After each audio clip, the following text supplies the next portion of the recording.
पुष्पा सिर्फ एक नाम नहीं है, पुष्पा मतलब ब्रांड।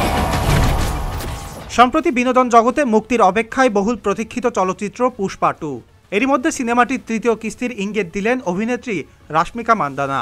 পুষ্পা অভিনেত্রী রাশমিকা মান্দানা সম্প্রতি সামাজিক যোগাযোগ মাধ্যমে একটি নোটে লিখেছেন, যেখানে 5 বছরের দীর্ঘ এই যাত্রা শেষ করার পর নিজের একান্ত অনুভূতিগুলো শেয়ার করেছেন।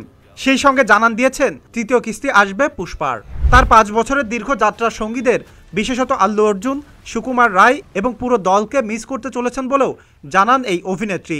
এছাড়া নিজের নোটে পুষ্পা 3 নিয়ে একটি ইঙ্গিতও দিয়েছেন এই অভিনেত্রী। তিনি লিখেছেন, অবশ্যই এখনও অনেক কাজ বাকি রয়েছে, অবশ্যই তৃতীয় পার্ট আসবে, তবে এটি অন্যরকম অনুভূতি, মনে হচ্ছে সবকিছু শেষ হয়ে আসছে।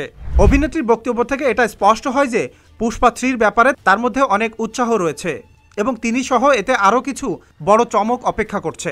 আগামী 5 ডিসেম্বর বিশ্বের 3000 লোকেশনে বাংলা, হিন্দি, তামিল সহ তেলেগু, মালায়ালাম, কন্নড়ের মতো আরও 4টি ভাষায় মুক্তি পাবে পুষ্পা 2 দ্য রুল সিনেমাটি। वाइल्ड फायर সিনে বিশেষজ্ঞদের মতে এই সিনেমার ওপেনিং ডেতেই কেজিএফ 2 এর ব্যবসা রেকর্ড ভেঙে চুরমার করবে, গড়বে নতুন রেকর্ড।